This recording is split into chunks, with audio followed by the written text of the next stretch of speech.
Prisrčno pozdravljeni v novi epizodi niza 8 načel celostnega zdravja. Današnja govornica bo Marija Major Šunjevarič, zdravnica specialistka transfuziologije. Govorila bo o temi, ki je nekaj samoumevnega, a vendar pomembna.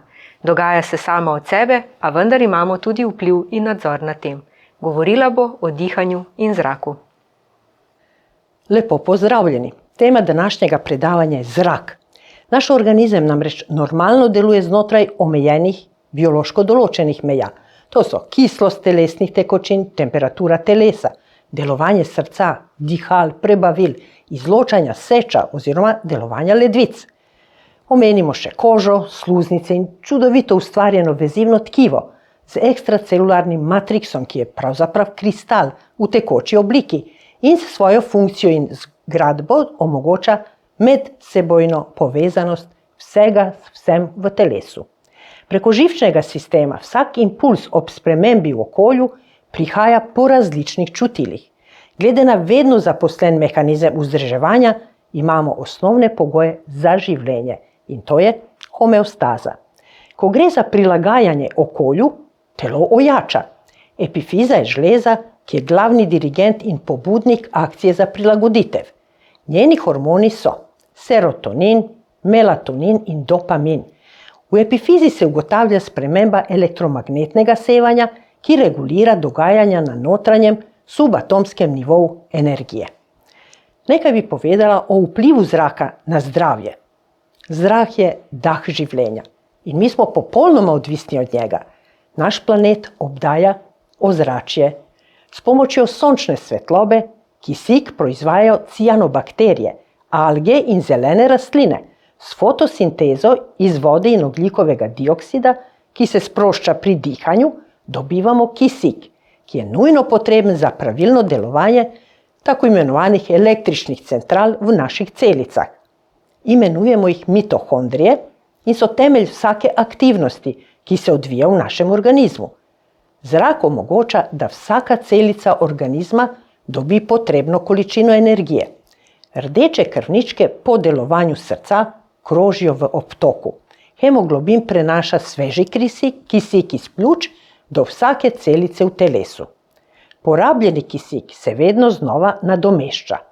Iz ogljikovega dioksida in vode nastanejo ogljikovi klorati, to so hranila, in kisik. Zrak vsebuje okrog 20% kisika, ostalo pa je dušik, 78% in nekaj drugih plinov. To so argon, ogljikov dioksid, neon, helij, metan, kripton, vodik in vodna para. V našem telesu je kisik nujno potreben za normalno delovanje, ker vsaka izmed 100 biljonov celic organizma nenehno potrebuje kisik. Kri v pljučih ga prevzame iz vdihanega zraka in ga prenaša po eritrocitih v vse dele telesa. Če so celice dobro preskrbljene s kisikom, so zdrave in prispevajo splošnemu občutku zadovoljstva. Če pa je dovod kisika v pljuča oviran ali je prenašanje v celice ovirano, je to škodljivo. Molekule zraka imajo ali pozitiven ali negativen naboj. Onesnažen zrak je običajno poln pozitivnih ionov. Na avtocestah, letališčih in v zaprtih, slabo prezračenih prostorih. Zrak, ki vsebuje obilo negativnih ionov, obkroža jezera, morsko obalo, reke, slapove, gozdove, v ostalih krajih pa se pojavlja po dežju. Takšen zrak osvežuje in nas polni z elanom. Za boljše počutje se je koristno ustaviti nekajkrat globoko in počasi vdihniti sveži zrak, ker telo na ta način dobiva dodatni kisik, izgublja pa ogljikov dioksid. Dober način polnjenja telesa s kisikom je telovadba. Vpliva na krvni obtok in pospešuje gibanje rdečih krvničk, polnih s kisikom. Ne pozabimo na lončnice, čopaste zelenčice, aloe vero, krizanteme, gerbere, praprot, navadni bršljan in filodendron. Dobro jih je postaviti po 1 na 10 kvadratnih metrov notranjega prostora. Rastline požirajo številne toksične onesnaževalce in bogatijo zrak s kisikom ter občasno sprostijo posamezni negativni ion v zrak. Ali vnašamo zadostne količine kisika v telo? Kisik je življenjsko pomemben za vsako celico. Nepravilno dihanje ali slaba kakovost vdihanega zraka prikrajša telo za ta vitalni element. Posledično pa nastajajo depresija, razburljivost, glavoboli in kronični občutki utrujenosti ter izčrpanosti. Tudi sprememba vlage v zraku ima svoj vpliv. Prehladni virusi lažje preživijo pri nižji vlažnosti. Hladen zrak izsuši nosno sluznico in je naredi bolj dovzetno za viruse. Večja verjetnost, da bomo zboleli za prehladom, je, če smo zelo utrujeni, v čustveni stiski ali pa imamo alergije z nosnimi simptomi. Nekaj besed bi pa povedali tudi o dihanju. Zrak osveži telo in dušo, pospeši krvni obtok, spodbuja tek, uravnava prebavo in vpliva na spanje. Popolnoma smo odvisni od njega. Dihanje je temeljna življenjska funkcija, ki poteka samodejno. Pri dihanju sodelujejo nos, žrelo, sapnik, večje in manjše veje bronhov ter pljuča. Vendar lahko na dihanje tudi zavestno vplivamo in tudi tako poskrbimo, da postane bolj učinkovito. S pomočjo posebne metode, dihalna koordinacija MDH ali pa MDH Breathing Coordination, se lahko vzpostavi optimalno dihanje in pri tem usklajeno sodelujejo različne strukture našega telesa. Zmanjšuje čezmerno napetost in vzpostavlja zdravo ravnotežje v mišicah in skeletnem sistemu, ter s tem omogoča umirjeno in učinkovito ventilacijo. Metoda pomaga tudi pri dihalnih težavah ter pri odpravljanju stresa zaradi posledic izgorelosti. Eden izmed temeljnih elementov te metode je uporaba funkcionalne anatomije. Kako nekateri telesni sklopi in sistemi, tudi precej oddaljeni od pljuč, sodelujejo in lahko ustvarijo razmere za čim bolj optimalno dihanje.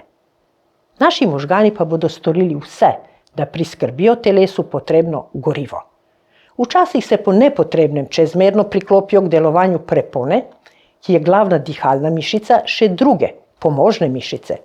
Ker je dihanje pomembno za preživetje, ima telo več strategij, da zagotavlja vnos kisika in izdih ogljikovega dioksida. Proces se dogaja kot avtomatizem, lahko pa ob tem tudi aktivno delujemo za boljšo učinkovitost dihanja. Kot pri možganih, tako tudi pri pljučih večinoma uporabljamo le precej omejene zmožnosti. Na to vplivajo delovne navade, čezmerno sedenje, stres, napetosti. Pri mlajših osebah se v zadnjem času opaža prevelika napetost v vratnem mišičevju zaradi večurne uporabe tablic in pametnih telefonov, ki silijo glavo v pretirano nenaraven položaj in s tem ustvarjajo neravnovesje tudi po celotnem trupu in prsnem košu. Nepravilno dihanje ali slaba kakovost vdihanega zraka prikrajša telo za sprejem kisika. Izboljšanje telesne pripravljenosti je odvisno od sproščanja kisika v mišice, organe in tkiva. Večja oskrba celic s kisikom ni le bolj zdrava, ampak bomo zaradi nje ob intenzivnejši vadbi manj zadihani. Če se športniki naučijo pravilnega dihanja, lahko dosegajo boljše rezultate na tekmovanjih. Suh, mrzel zrak lahko povzroči bronhialno skrčenje zaradi izsušitve sluznice pri osebah, ki imajo bronhialno preodvisnost. Več tednov lahko živimo brez hrane, več dni brez vode, brez zraka pa le nekaj minut. Kisik v zraku je potreben za zgorevanje hrane v naših celicah in proizvodnjo nujne življenjske energije. Dobro je začeti dan z nekaj globokih vdihov v prezračenem prostoru. Naj bo spalnica prostor, v katerem se nikoli ne kadi.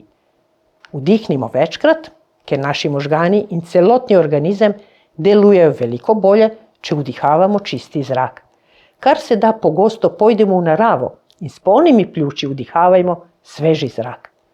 Če v mirnem stanju vdihavamo veliko količino zraka, torej hiperventiliramo, je v pljučih preveč kisika in premalo ogljikovega dioksida, ki je nujen za prenos kisika v celice. Ves organizem zapade v stresno stanje, temu rečemo respiratorna alkaloza. To pa lahko, ko je trajno, povzroča številne bolezni. Prožno in globoko dihanje blagodejno vpliva na naš živčni sistem in nam pomaga, da se iz stresnih situacij lažje in hitreje vrnemo v umirjeno stanje. Pa še nekaj besed o lastnostih zraka. Na lastnosti zraka vplivajo temperatura, vlažnost, prozornost, pogostnost pojava kot so dež, veter, grmenje, megla, rosa.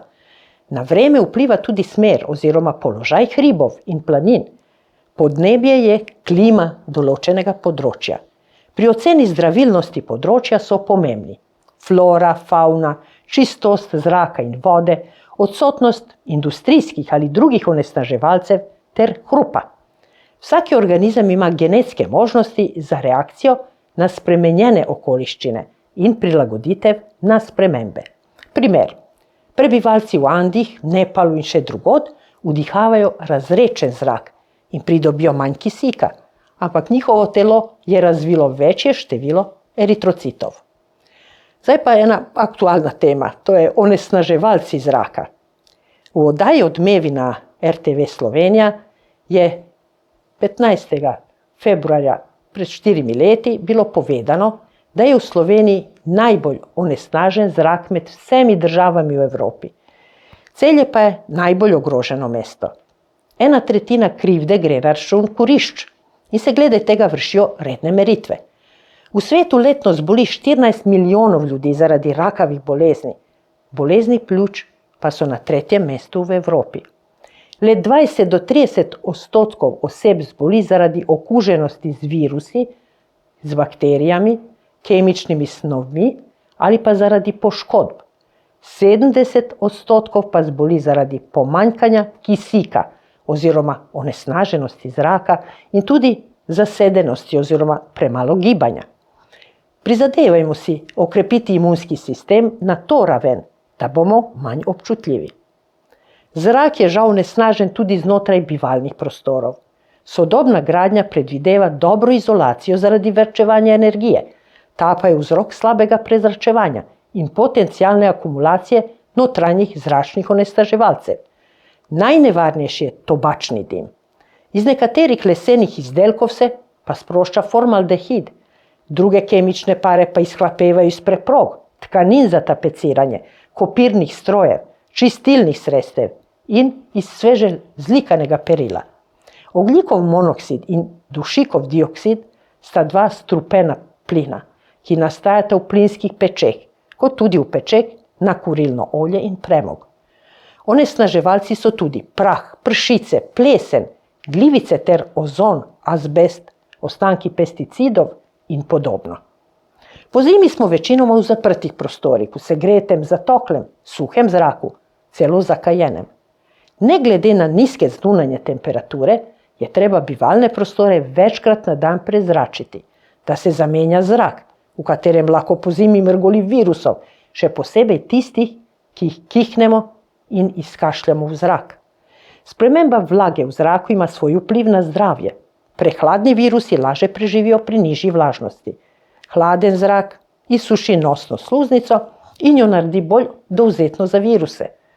Večja verjetnost, da bomo zboleli za prehladom je, če smo zelo utrujeni, v čustveni stiski ali pa imamo alergije z nosnimi simptomi. Zdaj se pa zastavlja vprašanje, kako onesnaževalci vplivajo na ljudi. Simptomi so lahko pekoče in srbeče oči, bolečine v grlu, kašelj, srbečica in celo glavobol, počasnost, slabost, vrtoglavica, občutek izčrpanosti in tudi depresija. Skupek teh simptomov se ponekod imenuje sindrom bolnega bivališča. Kaj pa zaščita? Obstajata dva temeljna načina. Ne absolutno učinkovita, ampak kot pomembna zaščita. Lahko izvajamo nadzor nad izpostavljanjem škodljivim vplivom. Prepovemo kajenje v domu. Tobačni dim vsebuje številne škodljive kemikalije. Upoštevajmo obvestila o cvetenju raznih bilk, da se v primeru nagnjenosti alergijskim reakcijam izognemo škodljivim vplivom posameznih rastlin. Naj se peči in kuhinjski aparati dobro zračijo navzven. Grelne in klima naprave za hlajenje naj se redno vzdržujejo. Od vode za zrak in filtre je potrebno redno servisirati. Enako velja za dimnike. Odstranimo zavese in preproge. Varčno koristimo sredstva za osvežitev zraka. Če imamo garažo v sklopu hiše, se izogibajmo prižiganja motorja avtomobila v njej. Najpreprostejša rešitev problema notranjega onesnaženja je odpiranje okna in prezračevanje. Sveži zrak razreči nakopičene pline in s tem zmanjša tveganje za nastanek bolezni. Namreč v zaprtih prostorih vedno vdihavamo in izdihavamo isti zrak. Količina kisika se postopoma manjša, povečuje pa se koncentracija ogljikovega dioksida in drugih odpadnih snovi, kar povzroča zaspanost, glavobol in počasnost. Zunanji škodljivci so prah, umazanije v zraku, saje, premogov prah v rudniku in kamnoseštvu, pare v kemični industriji in svinčene pare. Še nekaj nasvetov. Naravnajmo hladilna in grelna telesa tako, da uvajajo 20 do 35% več svežega zraka. Prezračimo dom najmanj enkrat dnevno. V meglenih dneh naj bo prezračevanje po noči ali zgodaj zjutraj. Koncentracija škodljivih delcev v smogu je opazno nižja po sončnem zahodu. Spimo ob odprtem oknu, če se želimo zbuditi sveži in čili. Še nekaj besed o onesnaženosti zraka. 90% svetovnega prebivalstva vdihava onesnažen zrak. Onesnaževalci so kuriva, pirotehnika, izpušni plini, tekoča goriva. Pri eksploziji raket se sprosti več majhnih in večjih nanodelcev, ki ostanejo v zraku 2 do 3 dni. Sproščajo se težke kovine, stronci, bari, železo, aluminij in baker. Z dihanjem delci pridejo v trahejo, bronhije in tudi v možgane. Ko pridejo v kri, tvorijo strdke, ki imajo škodljiv vpliv v organizmu. Do 6000 nanodelcev v zraku je še normalno. Ustne maske ne pomagajo. Raje uporabljajmo ovratno ruto ali šal. Najbolj onesnažena mesta in države so Pariz, Peking, Indija, Kitajska. Približno 5,5 milijona ljudi umre zaradi pljučnega raka in drugih pljučnih obolenj. Čakalnice so polne bolnikov zaradi škodljivih posledic visoke onesnaženosti zraka. 9. decembra pred 5 leti so v Sloveniji bile ekstremno visoke koncentracije teh delcev. 31. januarja naslednje leto je bila izmerjena visoka onesnaženost zraka. Iz medijev dobivamo redna obvestila. Ko gre za akutne bolezni dihal, je pomembno uživati veliko tekočine, izolirati bolnika, skrbeti za higieno rok, prezračevati, da bi omogočili dotok čistega, svežega zraka in zagotoviti več spanja in počitka. Ko pa je 15. aprila 2019 izbruhnil požar v Notrdamski katedrali v Parizu, je nastala ekološka katastrofa. V zrak se je spustilo ali pa sprostilo nemalo škodljivih snovi.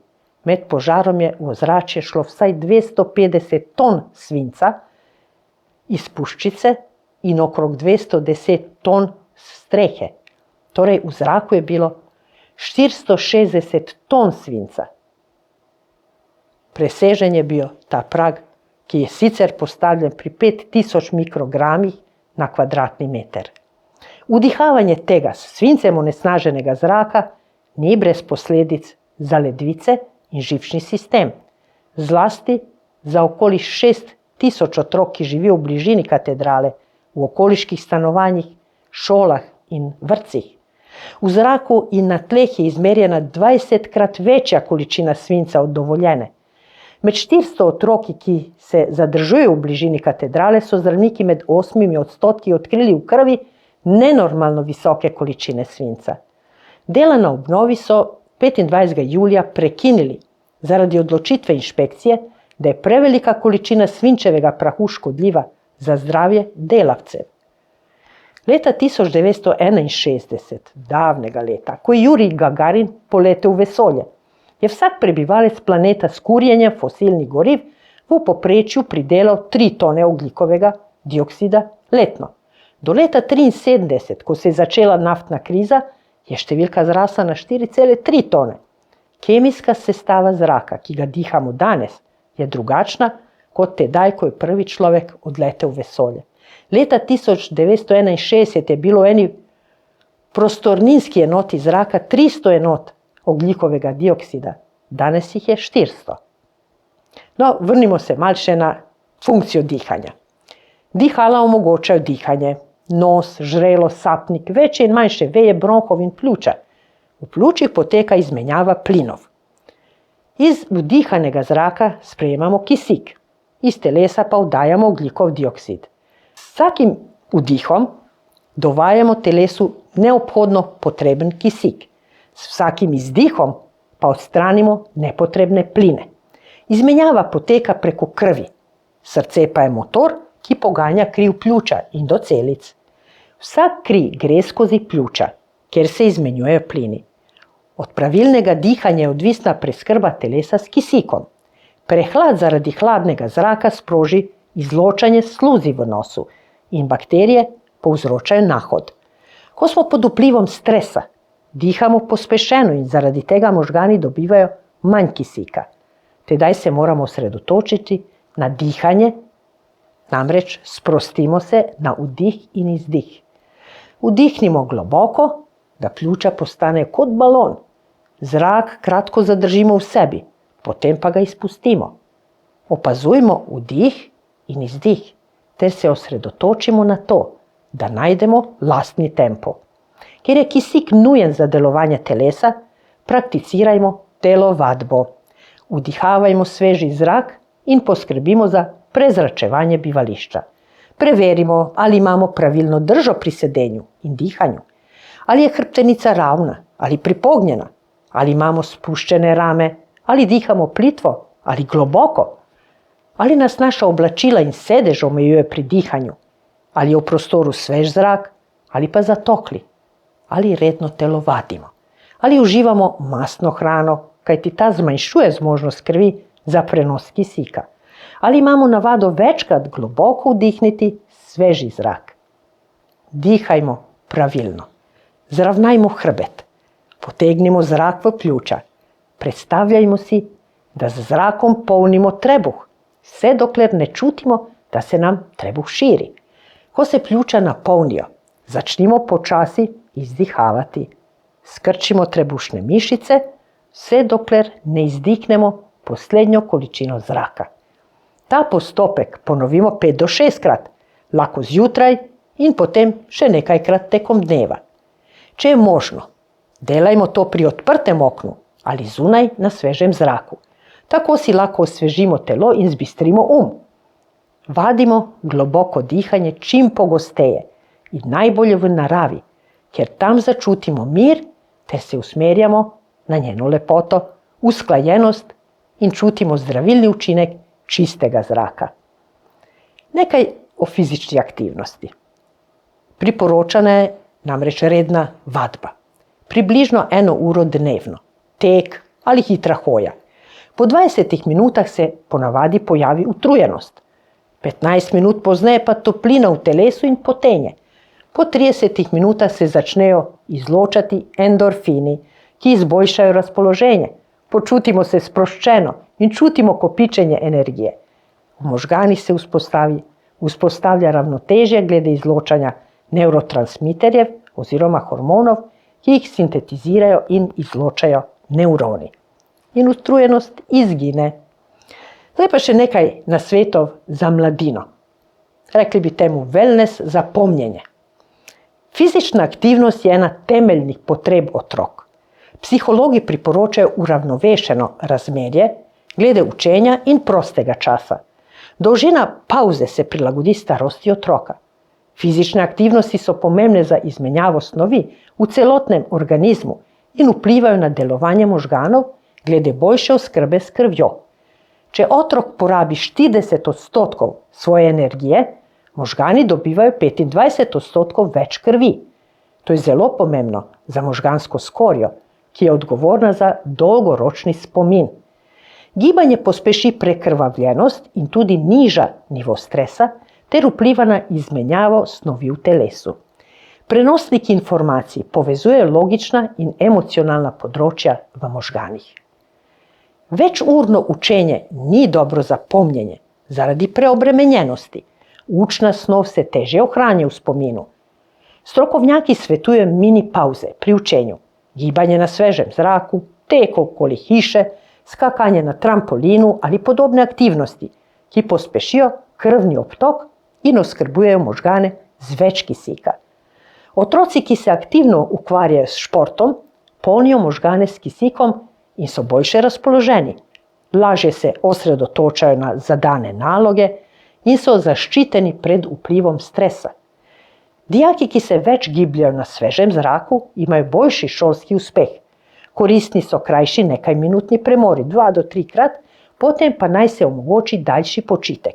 Približno 20 minut na svežem zraku.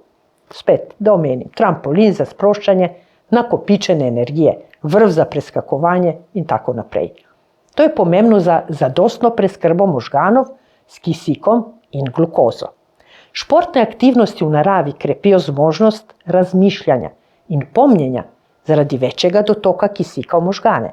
Obenem pa se zahvaljujoč izločanju različnih substanc, ki jih telo pri ukvarjanju s športom samo proizvaja, izboljšuje tudi spomin. Šport je gnojilo za možgane, zmanjšuje vpliv stresa in povečuje intelektualne zmogljivosti. Mnenje nevrologov je, da šport krepi mišice in tudi zmožnost razmišljanja. Gre za povečano preskrbo s kisikom in ustvarjanje novih celic v hipokampusu, v delu možganov, v katerem se skladiščijo nove vsebine in ohranja dolgoročni spomin.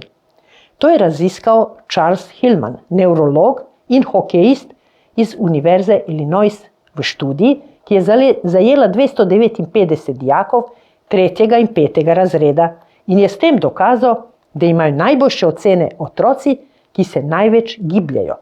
Sodobni tomografi to potrjujejo. John Rieti iz Inštituta za psihiatrijo v Münchnu je eno snov, ki se pospešeno proizvaja med mišičnim treningom, BDNF, to je nevrotropni faktor, označijo kot gnojilo za možgane, ker zagotavlja hranljive snovi za vse miselne procese. Torej, gibanje na prostem, kolesarjenje, igre z žogo, sprehodi v naravi nižajo vpliv stresa ter krepijo učne potenciale in spomin. Še nekaj besed o spremembi okolja. Strokovnjaki za klimatoterapijo priporočajo bivanje v zdravem okolju najmanj 4 do 6 tednov. Sprememba okolja osveži telo preko čutil. Čutimo ugodje določene klime, vračamo se biološkemu ritmu sna, dihanja, delovanja srca in krvnega pritiska. Več je počitka na svežem zraku in pri dnevni svetlobi, manj bedenja ob umetni luči, več fizične aktivnosti, gibanja, teka. Flora ugaja očem, duši, dihalom, a nagrajen je tudi vok. Tako se krepijo mentalne moči in tudi imunski sistem. Sedaj pa bi spregovorili o kvaliteti zraka v prihodnosti. Namreč bivanje na Zemlji je resno ogroženo. Mediji nas vsakodnevno obveščajo o požarih na različnih koncih sveta. V zrak se spušča veliko ogljikovega dioksida, dim pa absorbira sončno sevanje, ki bi ga beli oblaki ali tla odbili nazaj v vesolje. V amazonskem pragozdu, ki je velik kot Evropa, to je največji tropski pragozd na svetu, je leto 2019 zaznamovalo ogromno obširnih požarov. Po podatkih Brazilskega raziskovalnega inštituta INPA je bilo do leta 2019 v pragozdu okoli 72.000 požarov, 84% več kot leto poprej. Okoljevarstvenik Ricardo Mello iz Svetovnega sklada za naravo WWF je za BBC pojasnil, da so požari vzrok za krčenja gozda. Pragozd se namreč izsekava bolj kot kdajkoli prej. Amazonski pragozd zagotavlja skoraj polovico kisika, ki ga potrebujemo za življenje. Kisik ustvarjajo drevesa, ki vsrkavajo tudi ogljikov dvokis iz ozračja in s tem zmanjšujejo segrevanje zemlje. Pomembno je tudi, da v pragozdu domuje več kot 3 milijone živalskih vrst in rastlin. Brazilski kmetje krčijo pragozd, da dobijo površine za pridelavo hrane oziroma za pašo govedi. Amazonski pragozd imenujemo pljuča sveta. Na eni strani so uničevalci planeta, na drugi pa možnost, da se bo ta ohranjal v biokemičnem ravnovesju, ki omogoča nadaljnje bivanje na njem. Rešitev brazilskega pragozda je prvi pogoj za vsako drugo reševanje človeštva. To temo je francoski predsednik izpostavil na zasedanju G7, ki je v Franciji potekalo v začetku septembra 2019. Ohraniti pragozd je bistvenega pomena, če bi rast globalnega segrevanja hoteli omejiti na 1,5 stopinje. Bolivijski predsednik je izjavil, nič ni dragocenejše kot zemlja. Ona lahko preživi brez nas, mi pa brez nje ne moremo. Verjamem, da ste slišali veliko koristnih napotkov. Za še več nasvetov o celostnem življenju in zdravju pa lahko berete v reviji Čili in zdravi, ki jo lahko naročite brezplačno na povezavi, ki je izpisana na ekranu. Vabimo vas tudi, da obiščete našo spletno stran oziroma Facebook stran Čili in zdravi. Do naslednjič vas prisrčno pozdravljam. Revija Koraki do zdravja vam omogoča, da se spoznate z 8 skrivnostmi za dolgo, zdravo in kvalitetno življenje. Predstavljenih 8 načel temelji na raziskavah sodobne znanosti, ki nas spomnijo na preproste korake pri zagotavljanju boljšega počutja. Naročite svoj brezplačni izvod še danes.